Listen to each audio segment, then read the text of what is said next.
चलिए आगे पढ़ते हैं।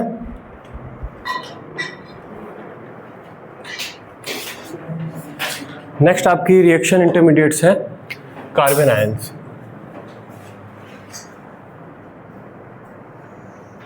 कार्बन आयंस, ठीक है। तो यहां पर देखिए R C R R और यहां पर कोई ग्रुप लगा है G। कार्बन आयन आपके कब बनेंगे? जब ये हेटेरोलिटिकली इस तरीके से टूटे कि बॉन्डिंग के दोनों इलेक्ट्रॉन कार्बन को मिल जाए, है ना। तब आपका यहाँ पर क्या बनेगा? R C R R minus और ये आपका ये G प्लस, है ना। दैट मीन्स ये एक एनायन बना है, माइनस चार्ज है, और ये क्योंकि कार्बन पर माइनस चार्ज है तो इन्हें स्पीसीज को बोला जाता है कार्बन आयन। कार्बन आयन, ठीक है। क्लासिफिकेशन, क्लासिफिकेशन क्लासिफिकेशन इनकी एज इट इज वही है जैसे कि कार्बोकेटाइन की है। 1 डिग्री कार्बन पे माइनस चार्ज है तो 1 डिग्री कार्बन आयन, 2 डिग्री पे है तो 2 डिग्री, है ना। तो similar to carbocation. Carbocation that means अगर मैं एग्जांपल के लिए बोलूं, दैट मीन्स अगर आपके पास ये है CH3 CH माइनस और यहाँ पर आपका है CH3, तो ये आपका 2 डिग्री कार्बन आयन है, 2 डिग्री कार्बन आयन है ना। एक स्टेबिलिटी ऑर्डर देखें, स्टेबिलिटी ऑर्डर अगर आप देखें तो एक इन जनरल स्टेबिलिटी ऑर्डर देखें तो ये कार्बन आयन है मान लो। इसके बाद हम देखें तो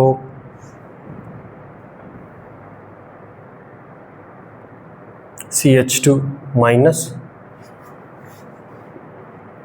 CH2 double bond CH, CH2 minus, उसके बाद आपका ये 1 डिग्री, पहले ये ना CH3 माइनस, उसके बाद आपका ये CH3 माइनस, फिर आपका ये 1 डिग्री, फिर आपका ये 2 डिग्री, फिर आपका ये 3 डिग्री, ठीक है। ये ऑर्डर इसमें इन जनरल हमें देखने को मिलेगा। अगर हम इसकी बात करें तो क्यों ये सबसे आगे आ गया है? ये सबसे आगे क्यों है? एरोमेटिसिटी, है ना, क्योंकि इसके पास ये क्या है, ये एरोमेटिक है ये, ठीक है। तो ये एरोमेटिसिटी, ड्यू टू एरोमेटिसिटी। ये दोनों क्यों फिर इस तरीके से आगे आए हैं?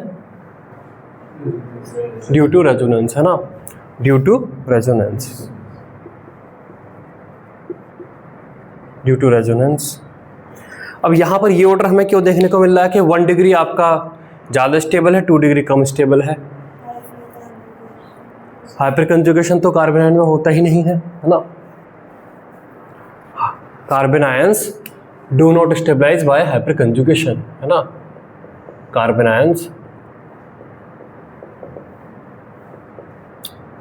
Are not stabilise by hyper conjugation.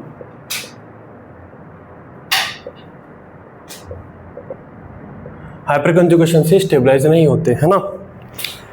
1 degree वाला 2 डिग्री से ज्यादा क्यों है? ये मान लो मैं यहाँ पे बना रहा हूँ CH3 CH2 माइनस, ये 1 डिग्री है, और यहाँ पे मैं बना रहा हूँ CH3 CH CH3, ये क्या है, 2 डिग्री है। तो वो कह रहा है कि 1 डिग्री वाला 2 डिग्री से ज़्यादा स्टेबल रहेगा। क्या कारण है इसका? हाँ, CH3 का प्लस आई इफेक्ट है। तो यहाँ पर अगर हम देखें तो माइनस चार्जर या इंडक्टिव इफेक्ट की वजह से माइनस चार्ज और ज़्यादा बढ़ेगा, और ज़्यादा बढ़ने का मतलब और कम स्टेबिलिटी होना, है ना। तो यहाँ पर 2 डिग्री में दो एल्काइल ग्रुप हैं जो इस माइनस चार्ज को बढ़ाएंगे, वही 1 डिग्री में आपका ये एक ग्रुप है। वहीं CH3 में देखें तो कोई ऐसा ग्रुप नहीं है ना। तो यहाँ पर कोई ग्रुप नहीं है, यहाँ पर एक ग्रुप आ जाता है जो उस माइनस चार्ज को बढ़ा रहा है, यहाँ पर 2 आ जाते हैं, यहाँ पर 3 आ जाते हैं। तो यहाँ पर जो ऑर्डर है वो कार्बोकेटाइन से उल्टा यहाँ पर नजर आता है, ठीक है। ये लिखिए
हो गया?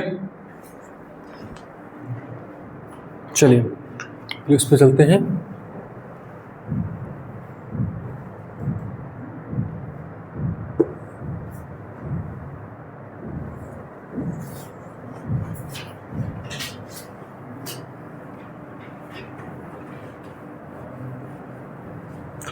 नेक्स्ट आपके हैं कार्बन फ्री रेडिकल, है ना।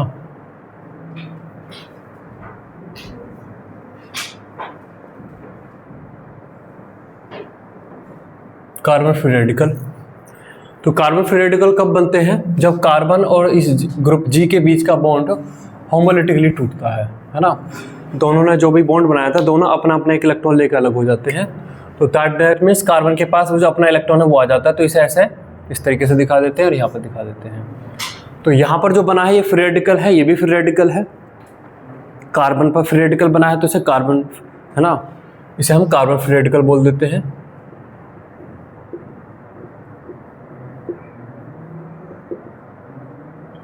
ठीक है।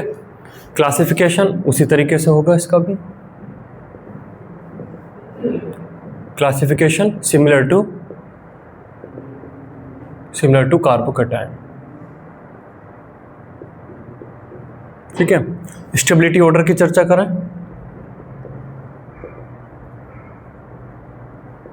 स्टेबिलिटी ऑर्डर, तो सबसे पहले क्या यहाँ पर एरोमेटिक वाला कोई आएगा?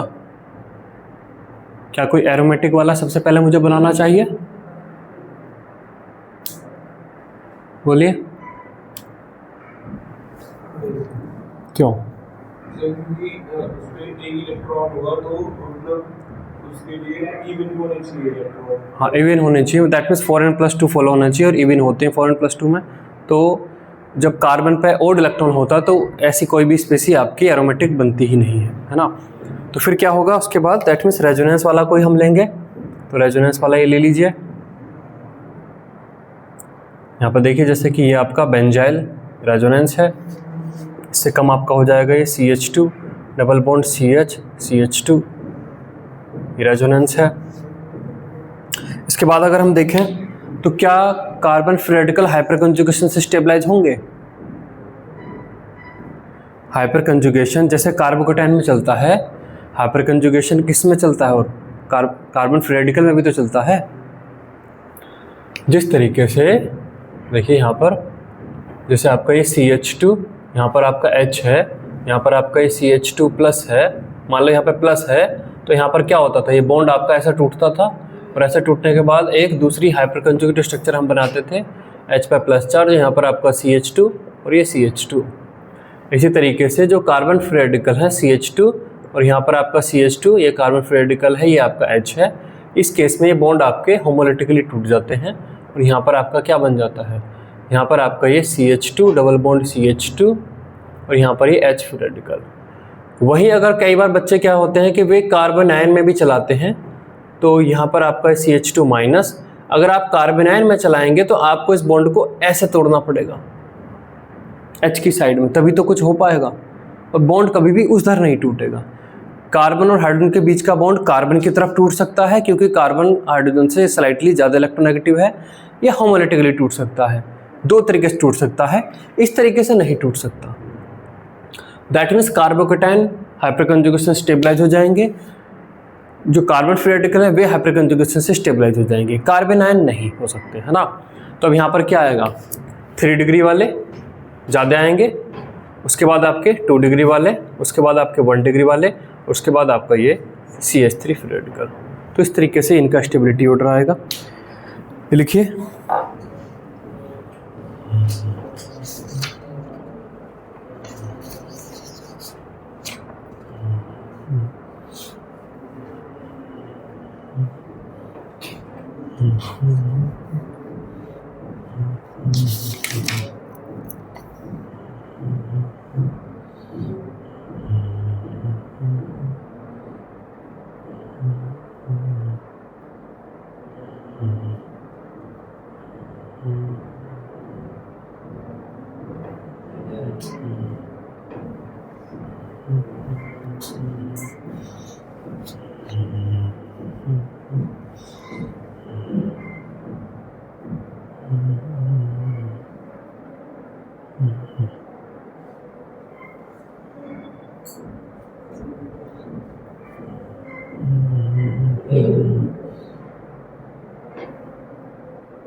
हो गया। चलिए एक और रिएक्शन इंटरमीडिएट है कार्बीन्स, चलते हैं।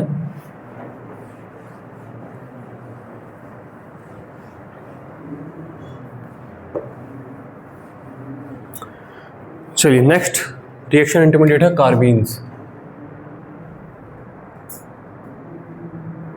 कार्बीन्स तो इसमें लिखिए जरा 2 line. Carbenes are neutral intermediates, carbenes are neutral intermediates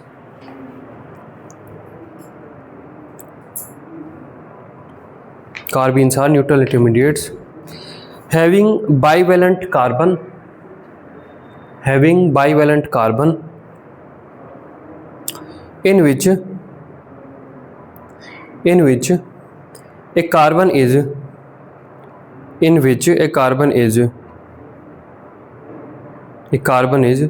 covalently bonded to two other groups oblique atoms and has two valence unbonded electrons. Covalently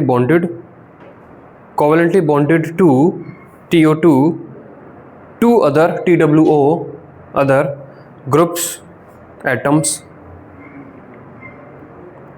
and has two valence unbonded electrons.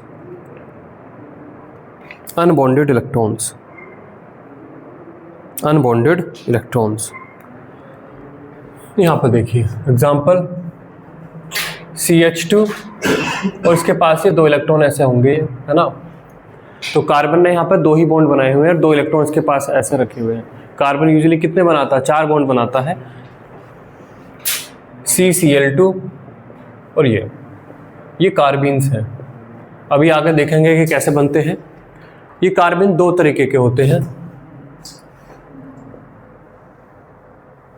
Are of 2 types.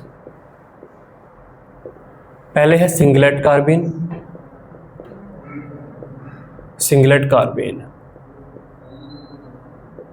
ठीक है, ये लिखिए।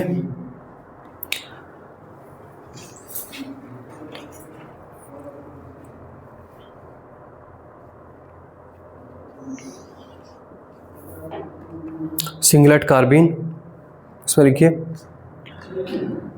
In singlet carbene both electrons are spin paired. In singlet carbene both electrons are spin paired and present in one orbital। तो देखिए carbon, एक ये hydrogen आपका मान लो ये पीछे जा रहा है, एक आपका ये आगे आ रहा है, और एक ये ऑर्बिटल है, और एक ये ऑर्बिटल इसके पास ये खाली है ना। तो ये जो दोनों इलेक्ट्रॉन है, ये दोनों इलेक्ट्रॉन एक ही ऑर्बिटल में प्रेजेंट है। दैट मीन्स यहाँ पर जो हाइब्रिडाइजेशन है वो कहता है कि यहाँ पर sp2 हाइब्रिडाइजेशन है, और sp2 हाइब्रिडाइजेशन में एक जो एम्प्टी ऑर्बिटल है वो p ऑर्बिटल वो तो खाली है ही है, बाकी जो 3 ऑर्बिटल हैं उन 3 में से 2 ने तो हाइड्रोजन के साथ बॉन्ड बनाया और एक ऑर्बिटल में वे दोनों इलेक्ट्रॉन प्रेजेंट है ना, वे दोनों इलेक्ट्रॉन आपके प्रेजेंट हैं। सिंगलेट क्यों बोला जाता है? सिंगलेट का मतलब सिंगल, मतलब 1 कुछ आ रहा है, तो यहां पर क्या बना रहा है? इनकी स्पिन मल्टीप्लिसिटी,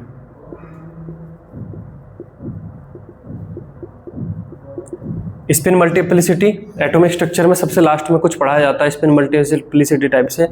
तो स्पिन मल्टीप्लिसिटी आपकी होती है n+1, जहां पर n क्या है? Number of unpaired electron. तो यहां पर स्पिन मल्टीप्लिसिटी इसकी है 1 है, तो इसीलिए इसे बोलते हैं सिंगलेट कार्बीन, है ना। इन्हें क्या बोला जाता है? सिंगलेट कार्बीन बोला जाता है।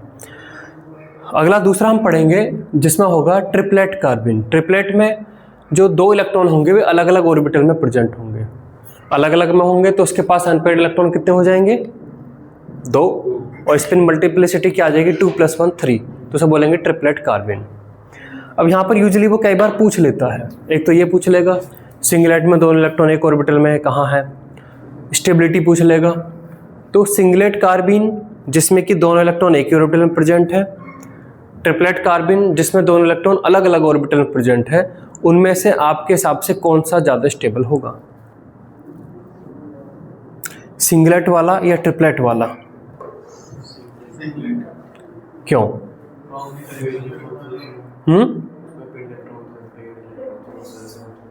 पेड इलेक्ट्रॉन होना अच्छी बात है? अच्छी बात नहीं है। इलेक्ट्रॉन पेड होना अच्छी बात नहीं है। हुंड्स रूल को देखिए जरा, अगर आपके पास 2 इलेक्ट्रॉन है, ये वाली बात अच्छी है या ये वाली बात अच्छी है? पहली वाली बात अच्छी है, दूसरी वाली बात अच्छी नहीं है, क्योंकि जब एक ही ऑर्बिटल में इलेक्ट्रॉन को पेयर किया जाता है तब क्योंकि एक ऑर्बिटल में पहले से एक इलेक्ट्रॉन प्रेजेंट है और इलेक्ट्रॉन दोनों सेम चार्ज वाली स्पेसी हैं, तो इलेक्ट्रॉन दूसरे को रिपेल करेगा, है ना। दैट मीन्स एक ही ऑर्बिटल में जब दूसरे इलेक्ट्रॉन को डाला जाता है तो हमें पेयरिंग एनर्जी लगानी पड़ती है, और जब भी एनर्जी हमारी तरफ से सिस्टम को जाती है तो सिस्टम ज़्यादा एनर्जी पे पहुंच जाता है, कम स्टेबल हो जाता है, ठीक है। क्योंकि सिंगलेट कार्बिन में दोनों इलेक्ट्रॉन एक ही ऑर्बिटल में प्रेजेंट हैं तो ऑब्वियस है कि यहाँ पे पेयरिंग एनर्जी लगी होगी। ट्रिपलेट कार्बिन में अलग अलग में रहेंगे तो पेयरिंग एनर्जी वहाँ पर नहीं लगी है, तो इसी वजह से सिंगलेट कार्बिन आपकी कम स्टेबल है। तो इसी में आगे लिखिए, ये बना लीजिए, ये और ये लिखिए।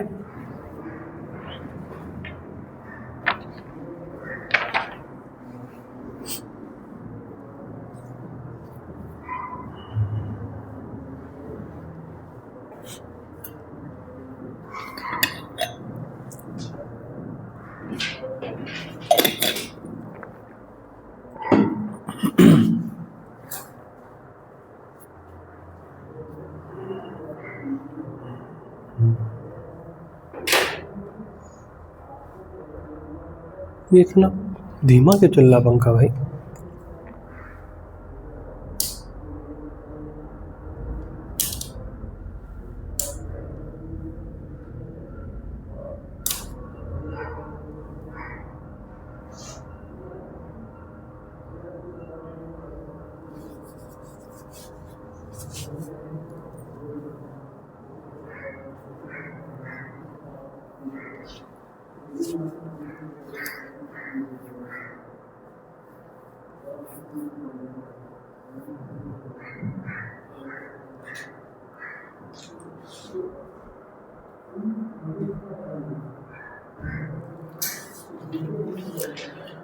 चलिए इसमें लिखें।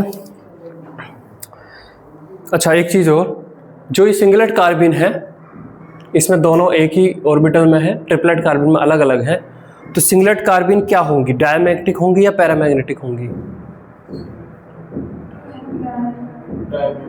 डायमैग्नेटिक, है ना, क्योंकि इसके पास अनपेड इलेक्ट्रॉन नहीं है। तो लिखिए, चलिए सारी बातें अब हो गई। Singlet carbene are diamagnetic,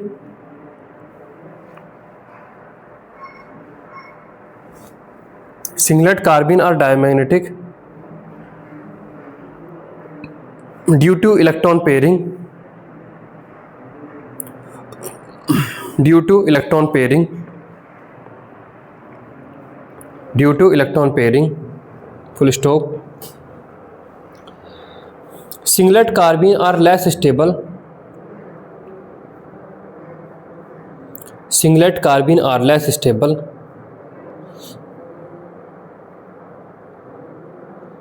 are less stable than triplet carbene,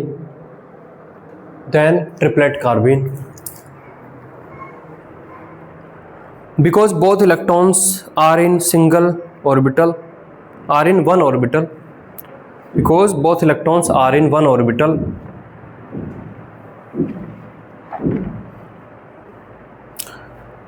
and we have to spend pairing energy, and we have to spend pairing energy, and we have to spend pairing energy for that, ठीक है। अगला देखिए, second आपके है triplet कार्बिन।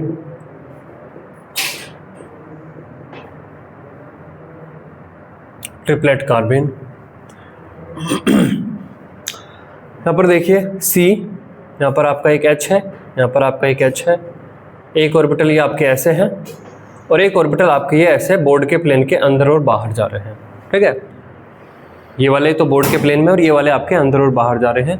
तो यहाँ पर जो इलेक्ट्रॉन है आपके इधर इस तरीके से प्रेजेंट होते हैं और हाइब्रिडाइजेशन यहाँ पर वो बोलता है कि sp हाइब्रिडाइजेशन है।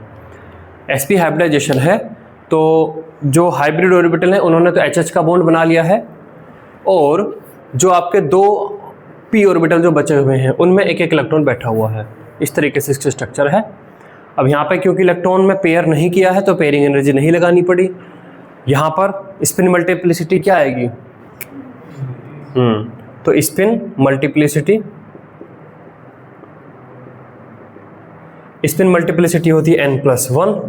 तो यहाँ पर अनपेयर्ड इलेक्ट्रॉन है 2 + 1, तो ये आपके आ जाती है 3 और 3 है इसलिए इसका नाम है ट्रिपलेट, है ना। तो इससे याद भी रहता है कि क्यों 3 है, क्यों ट्रिपलेट कौन सा वाला है, सिंगलेट कौन सा वाला है, ये लिखिए।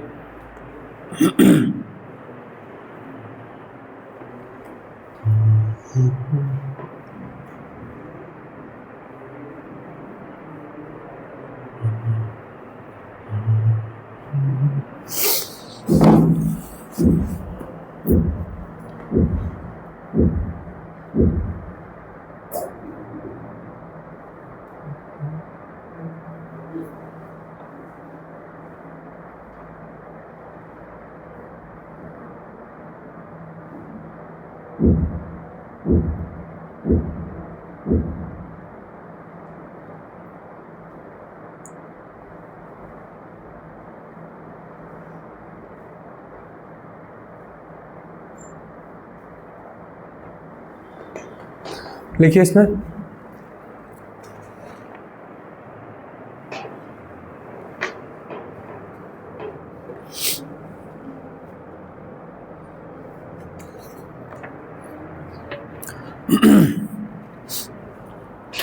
in triplet carbene there is one electron in each orbital, one electron in each orbital, full stop. Triplet carbene are paramagnetic. Triplet carbene are paramagnetic due to unpaired electron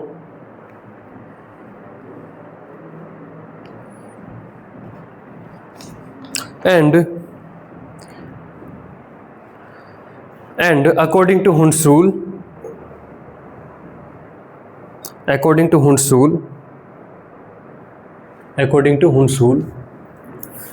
due to parallel spin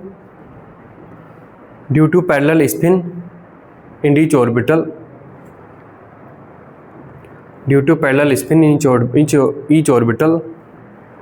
comma, triplet carbene are more stable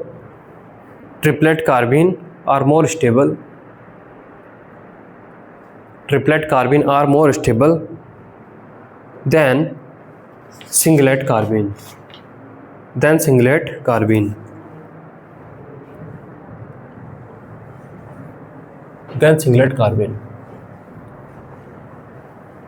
ये बना लिया ना सबने। चलिए एक जब जरा है देखें कि ट्रिपलेट और सिंगलेट फॉर्म कैसे होते हैं किसी रिएक्शन में, कैसे ये दोनों इलेक्ट्रॉन एक ऑर्बिटल में आएंगे, कैसे ये दोनों इलेक्ट्रॉन अलग अलग में आएंगे। Formation of singlet carbene.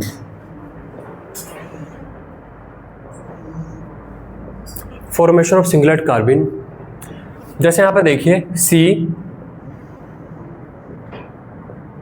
CH3Cl है ना, ये आपका है CH3Cl। यहाँ पर होता क्या है, यहाँ पर हम बेस यूज करते हैं तो बेस यहाँ से इस हाइड्रोजन को एक्सट्रैक्ट करता है। दैट मीन्स ये बॉन्ड आपका कैसे टूट रहा होता है, ये बॉन्ड आपका ऐसे टूट रहा होता है, ठीक है। ये बॉन्ड जब ऐसे टूट रहा होगा तो जिस ऑर्बिटल के साथ ये बॉन्ड बना हुआ था उस ऑर्बिटल में कितने इलेक्ट्रॉन आने वाले हैं? 2। और ये जो Cl है ये Cl है जो Cl- निकलने वाला है, तो जिस ऑर्बिटल के साथ यहाँ बॉन्ड बना था उस ऑर्बिटल में कितने इलेक्ट्रॉन होने वाले हैं?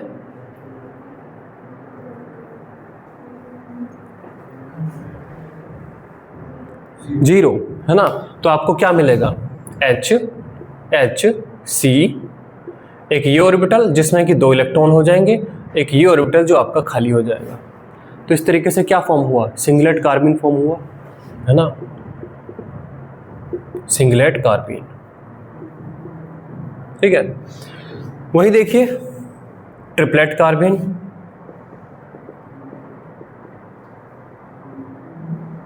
ट्रिपलेट कार्बिन, ट्रिपलेट कार्बिन आपका कैसे बनेगा, है ना। देखिए N ट्रिपल बॉन्ड N है, नाइट्रोजन की स्ट्रक्चर सबको पता है, ठीक है। यहां पर मैं लेके आता हूं CH2 और कार्बन के पास अभी 2 इलेक्ट्रॉन बचे हुए हैं, ये 2 इलेक्ट्रॉन कहीं पे इसे बॉन्ड बनाने हैं। अगर मैं यहां पर बॉन्ड बना दूं, ऐसे 2 बॉन्ड बना दूं, तो क्या वो सही रहेगा, क्यों, नाइट्रोजन के 5 हो जाएंगे, है ना, नाइट्रोजन 5 नहीं बना सकता। अच्छा ये बॉन्ड अगर मैं तोड़ दूं इधर, तो अभी यहां पर कुछ गलत हुआ है, मैंने नाइट्रोजन का एक बॉन्ड तोड़ के इस नाइट्रोजन को 2 इलेक्ट्रॉन दे दिया और इस पे एम्प्टी ऑर्बिटल एक कर लिया, क्या कुछ हुआ है गलत, नहीं, ठीक है। अब मैं यहां पर ये बॉन्ड बना सकता हूं, दैट मीन्स आप यहां पर अगर देखें तो आपको ये स्ट्रक्चर दिखाई पड़ेगी, CH2 double bond N, double bond N, यहां पर ये एक इलेक्ट्रॉन एक्स्ट्रा आ गया, उसकी वजह से माइनस दिख रहा है और यहां पर आपको दिख रहा है प्लस, ठीक है, ये बन गया आपका। अब यहां पर क्या होता है, लाइट और हीट, लाइट और हीट की वजह से यहां पर क्या हो जाता है, ये दोनों बॉन्ड होमोलिटिकली टूट जाते हैं, ये दोनों बॉन्ड आपके ऐसे जैसे ये बने थे उसी तरीके से आपके ये टूट जाते हैं, होमोलिटिकली टूट जाते हैं। और जब ये होमोलिटिकली टूटेंगे तो CH ये ऑर्बिटल एक ये बना, ये ऑर्बिटल एक ये बना, इसमें एक एक इलेक्ट्रॉन हो जाएगा, होमोलिटिकली टूटे हैं। और यहां पर साथ में आपको क्या मिल जाएगा, यहां पर आपको मिल जाएगा N, इसके पास ये 2 इलेक्ट्रॉन, डबल बॉन्ड N, ये माइनस और यहां पर ये प्लस, और ऑब्वियस है ये क्या बन जाएगा, ये आपका वापस से N2 बन जाएगा। ऐसी तो बनाया था, ऐसी तो हमने इसको तोड़ा था, तो वापस से N2 बन जाएगा। तो ये कंपाउंड होते हैं नाइट्रोजन के साथ ये जुड़े हुए, लाइट या हीट की प्रेजेंस में इस तरीके से टूटते हैं, और जब ये टूटते हैं तो ये बॉन्ड ये इस तरीके से बनता है, और ऐसे जो बना क्या बना, वो ट्रिपलेट कार्बिन, है ना। तो ये आपका बना ट्रिपलेट कार्बिन,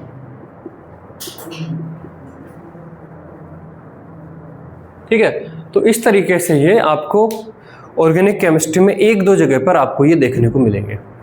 कार्बोकैटायन आपको सैकड़ों जगह पे देखने को मिलेंगे, कार्बोनाइन भी कुछ जगह पे देखने को मिलेंगे, कार्बन फ्री रेडिकल भी कुछ जगह पे, ये 2-4 जगह पे इनका केस आता है। जैसे रीमर-टीमर रिएक्शन में ये बनता है, ठीक है। तो यहाँ पर आपको बताना चाहिए कि कैसे ये बनते हैं, ठीक है। ये लिखिए